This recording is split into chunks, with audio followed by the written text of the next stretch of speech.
Assalamualaikum warahmatullahi wabarakatuh. Salam sejahtera untuk kita semua. Salam sejahtera untuk seluruh saudara-saudaraku sebangsa dan setanah air dimanapun Anda berada.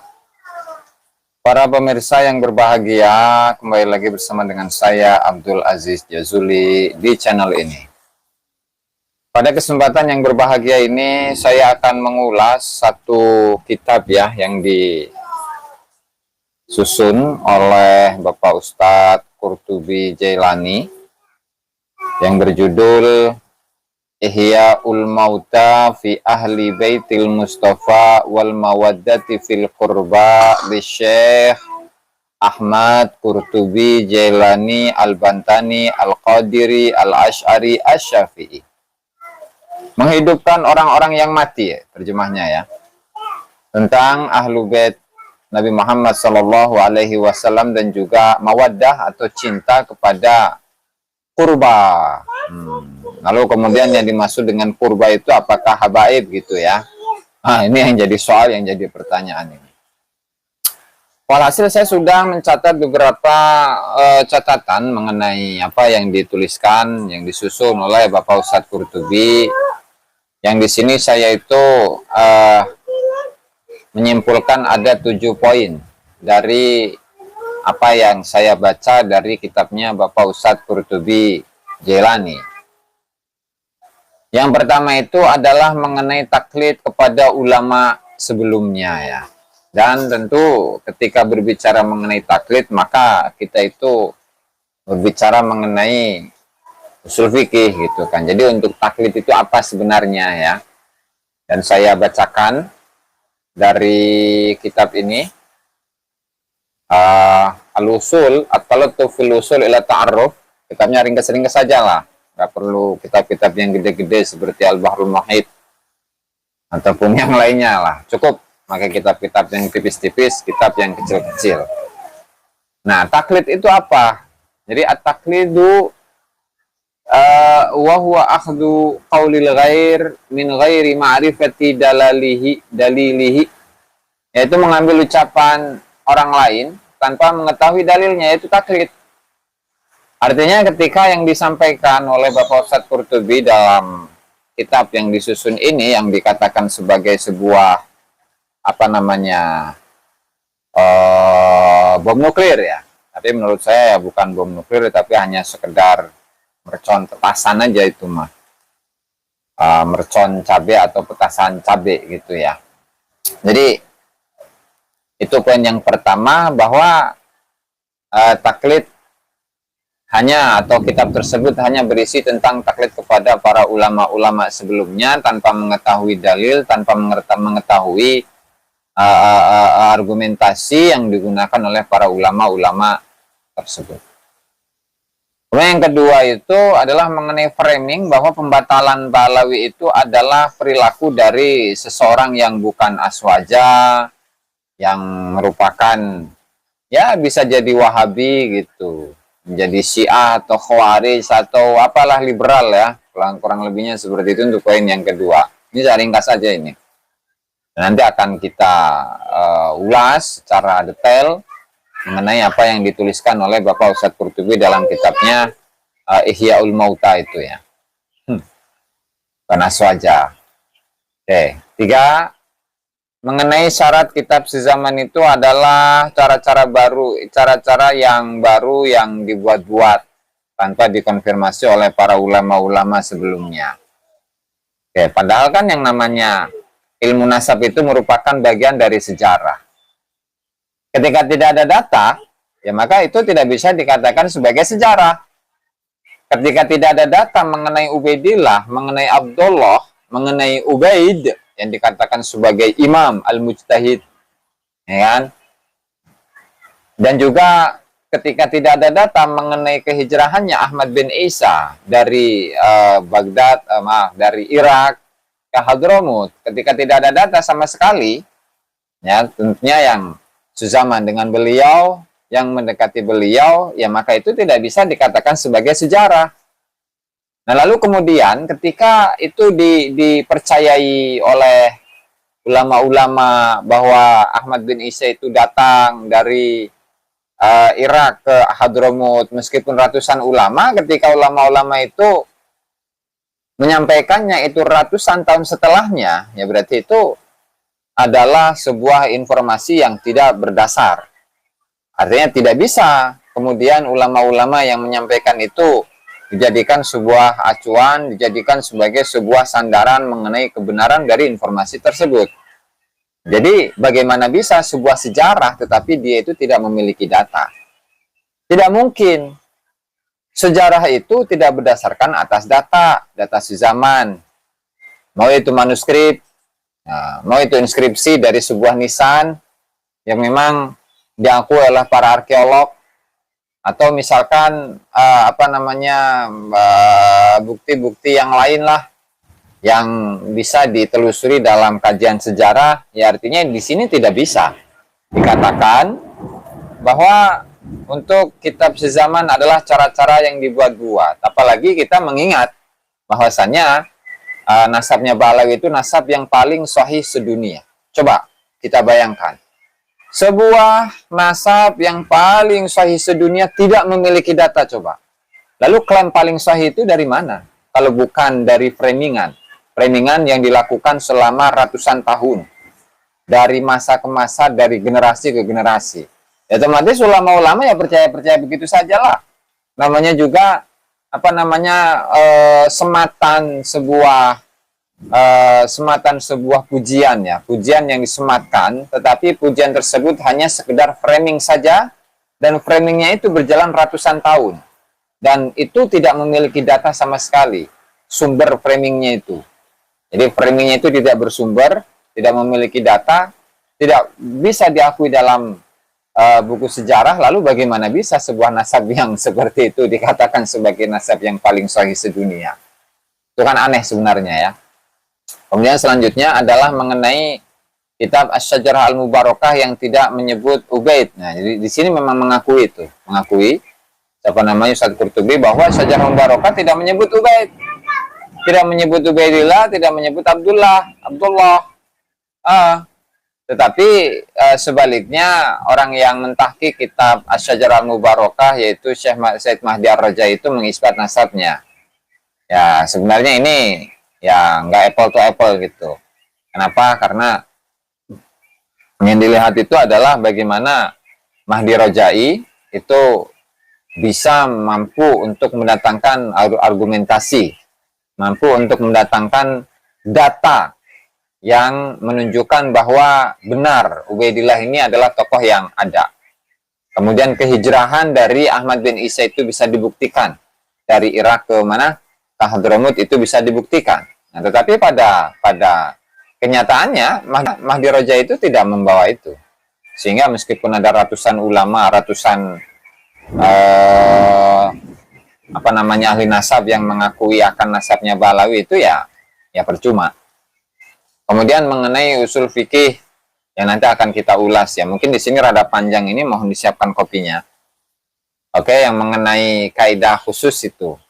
Ketika ketika sebuah teks atau dalil yang khusus kemudian yang khusus yang kemudian dia ditaksis lagi dengan dalil yang lain.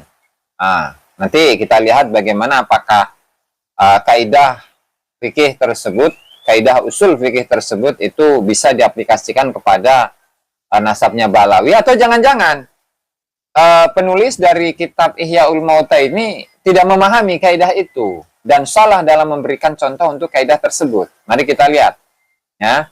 Kemudian yang berikutnya itu adalah klaim mengenai bahwa Ubaidillah itu disebut oleh Al-Ubaidili, Mus'ab Az-Zubairi dan seterusnya. Dan tentu itu acuannya kepada satu kitab yang sangat diragukan ini, yaitu kitab Raudul Jalil, dan ini bisa dikatakan sebagai sebuah kitab yang palsu yang nanti kita akan uraikan, ya. Kemudian yang poin yang ketujuh dari saya ini itu mengenai satu kaidah al-musbat atau al-musbit muqaddamun 'alan nafi atau al-isbat muqaddam 'alan nafi. Itu apakah ini bisa diaplikasikan dalam nasabnya Balawi atau tidak? Nah, mari kita simak bersama-sama.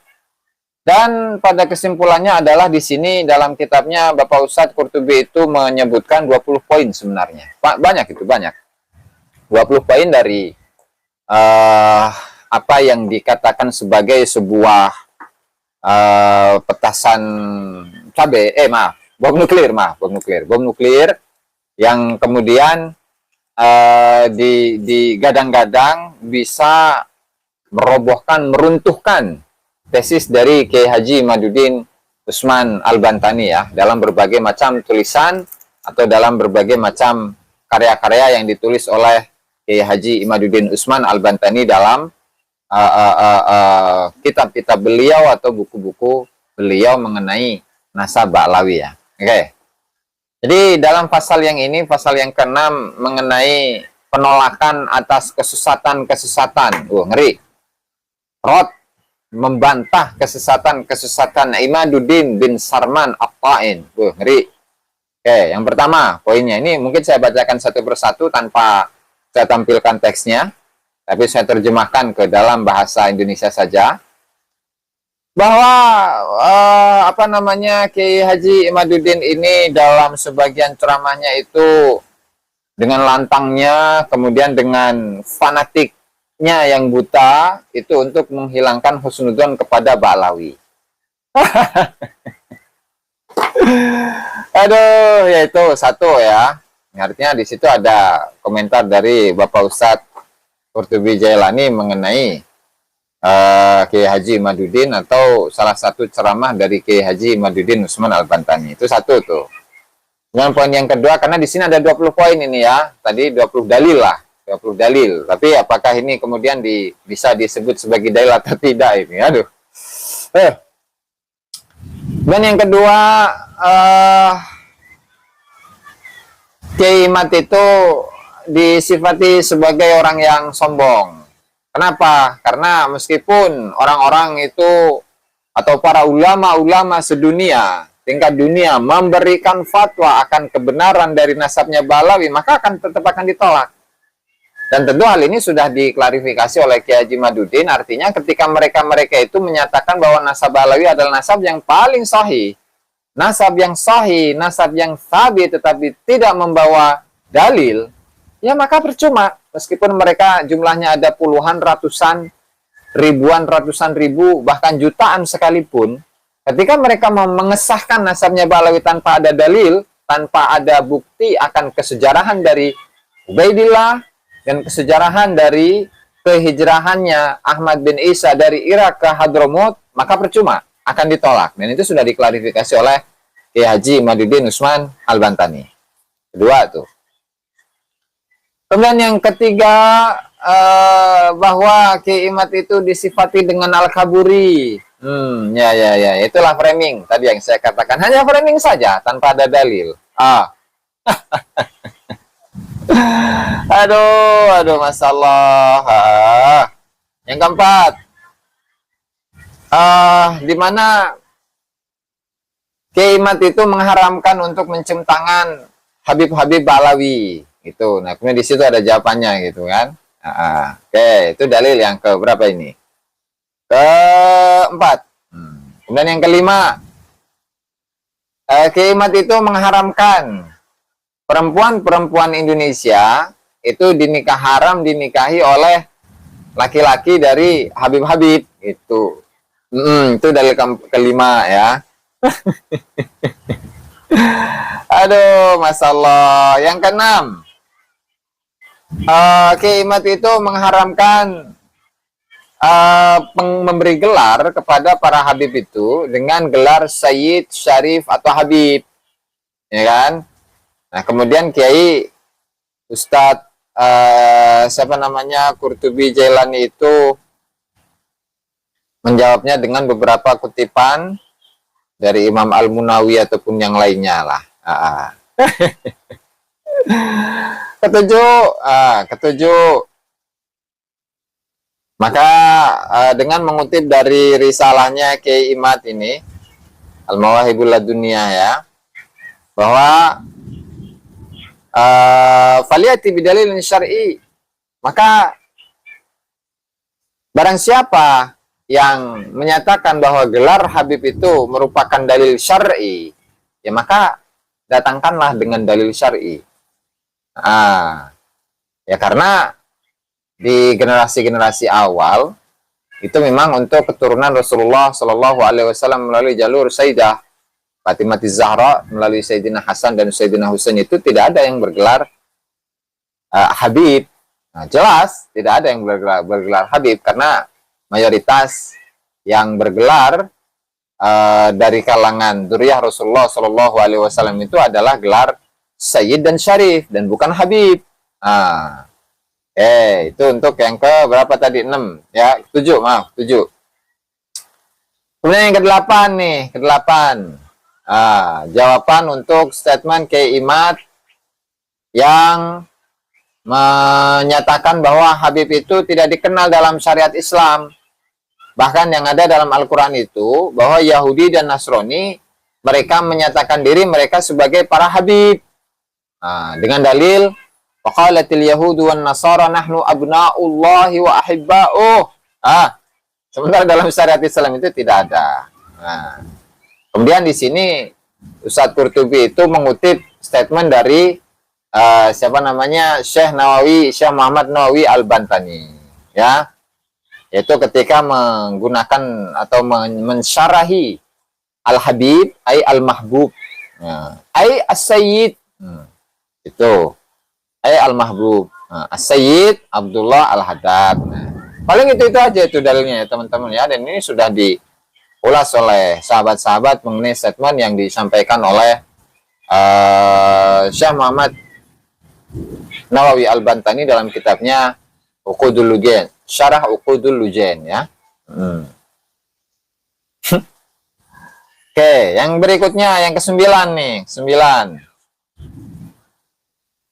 Beliau fa'indi kullu man qul min ulama balawi hawla tarikhihim wa nasabihim wa ma yata'allaqu bi fadaili nasabi syarif minhum bil kadib. Fangdur. Nah, jadi Kiai Imad itu, saya itu menyatakan dalam risalah itu Al-Mawahibul Laduniyah bahwa saya ini kullu man qulin, setiap yang dikutip dari kalangan ulama Ba'lawi mengenai kesejarahan mereka, mengenai nasab mereka, mengenai keutamaan nasab mulia mereka itu adalah berdasarkan atas kadzib, berdasarkan atas kedustaan. Ya. Dan kita bisa membuka sebenarnya dari apa yang disampaikan oleh Habib Alwi bin Thahir Al-Haddad dalam kitabnya itu Al-Mas ya. Saya juga sudah pernah mengulasnya. Kitabnya ada itu. Bentar, saya cari dulu. Misalnya dari ini ya, kitab Uqudul Al-Mas karya dari Habib Ali bin Thahir Al-Haddad ya, bahwa di sini menjelaskan atau seringkali mengutip dari satu hal yang ketika ditelusuri itu memang tidak ada kebenarannya, tidak ada datanya. Nah, sehingga mungkin itu salah satu yang menjadi dasarnya Kiai Haji Maduddin Usman Al-Bantani, bahwa setiap kali dari kalangan sejarawan-sejarawan Ba'lawi yang membicarakan tentang sejarah, membicarakan tentang nasab mereka atau kemuliaan dan keutamaan mereka itu berdasarkan atas kedustaan. Itu bisa dicek lah, misalnya seperti di sini juga. Masa Imam Ubaidili itu hafal betul dengan daerah-daerah wilayah di Hadramut secara detail? Kan mustahil. Al-Ubaidili kapan dan tidak pernah ke Hadramut? Sementara dalam kitab ini menjelaskan secara detail mengenai kehijrahan Ahmad bin Isa dari Irak ke Hadramut, pindah dari satu tempat ke tempat lain, nama desanya lengkap, tahunnya lengkap, dan seterusnya. Itu satu hal yang mustahil ya. Jadi itu sudah terjawab sebenarnya.